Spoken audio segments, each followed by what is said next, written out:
Hello, friends. Today we're diving into something truly exciting: bioengineered teeth. Imagine a patient loses a tooth, and instead of getting an implant or denture, we could actually regenerate a fully functional tooth, complete with pulp, dentin, enamel, and periodontal ligament. Yes, you heard it right.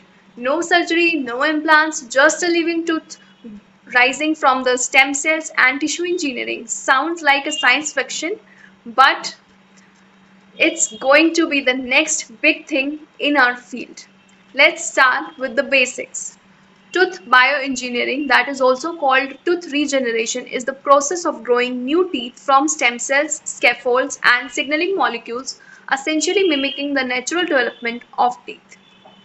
Humans have a limitation, two sets of teeth in a lifetime. Unlike sharks, rodents, reptiles that can grow teeth continuously, we lose our regenerative ability after adulthood. But scientists are trying to change that. There are three key components. First is stem cells, the source of new tooth cells.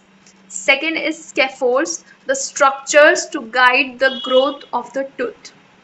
Third is the growth factors, signaling molecules that tell the stem cells how to differentiate and form tooth structures. Now, it's like being an architect, engineer, and contractor all at the same time, but on a microscopic scale.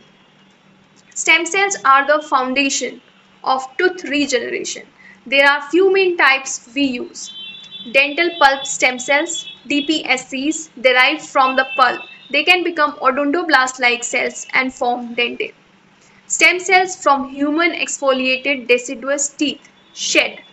These have high proliferation and are great in forming enamel dentin complexes. Periodontal ligament stem cells, PDLSCs, essential for regenerating the ligament and attachment structures. So, the right choice of stem cells depends on what we want to regenerate. For pulp and dentin, DPSCs or shed works best. For periodontal structures, PDLSCs are essential. Basically, we're turning these tiny cells into tiny construction workers for your patient's teeth. And yes, they work tirelessly without asking for a coffee break. Next comes the scaffold. Think of it as a framework of the new tooth. Stem cells need a structure to grow on, and scaffold provides that. There are natural scaffolds like collagen or decellularized tooth matrices, and synthetic scaffolds like PLGA or hydroxyapatite composites. The microarchitecture of the scaffold is crucial. It must allow cells to attach, proliferate, and differentiate. One of the biggest challenges is vascularization. If blood vessels don't grow into the new tooth, the pulp will die. And the innervation is equally important. Without nerves, your regenerated tooth won't sense pressure or pain. Now, yes, even stem cells are picky. They won't settle in a scaffold that's too dense or poorly designed. Stem cells alone aren't enough. They need instructions. That's where growth factors and signaling molecules come in. BMP2 and BMP4 guide odontoblast differentiation and dentin formation. FGF2 and FGF10 help with epithelial mesenchymal interaction for proper tooth shape.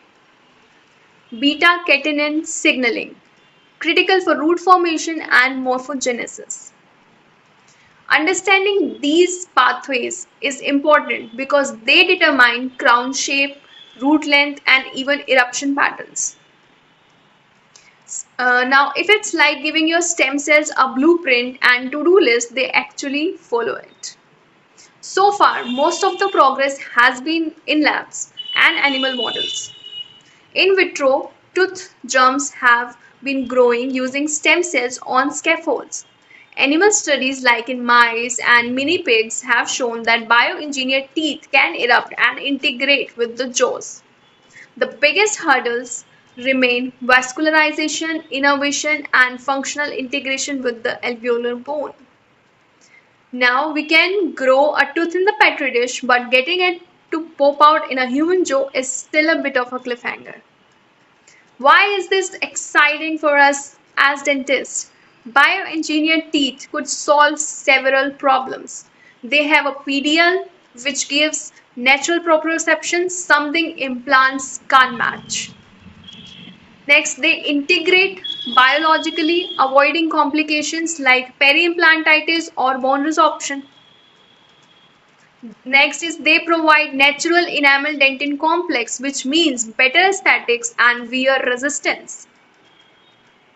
Next is implants are amazing, but a living tooth integrates with the body. That's the ultimate restoration. Of course, there are challenges as well. First of the challenge is vascularization, keeping the pulp alive. Then innovation, allowing natural sensation. Then clinical translation, regulatory approvals and clinical issues with stem cell use. Cost and accessibility. Currently, these techniques are expensive and experimental. So while it's promising, we're still a few years away from routine clinical application. The future is bright. There are many things coming like 3D bioprinting, creating tooth scaffolds with precise crown and root anatomy, then gene therapy, enhancing odontogenic signaling in stem cells, then personalized regeneration, using a patient own stem cell for fully compatible tooth. Imagine a day when losing a tooth is just an inconvenience, not a lifelong prosthetic problem. Now, and yes, one day our patient's tooth might grow faster than you can finally finish your morning coffee. So, to wrap up, bioengineered teeth could revolutionize restorative dentistry, offering fully functional biological integrated teeth. As dentists, staying updated on the stem cell technology, scaffold development, and growth factor research is key. This is the next paradigm shift in our profession. और हाँ, अपने clinical skills को upgrade करते रहिए क्योंकि future में ये और भी अमेजिंग हो सकते हैं. Thank you very much.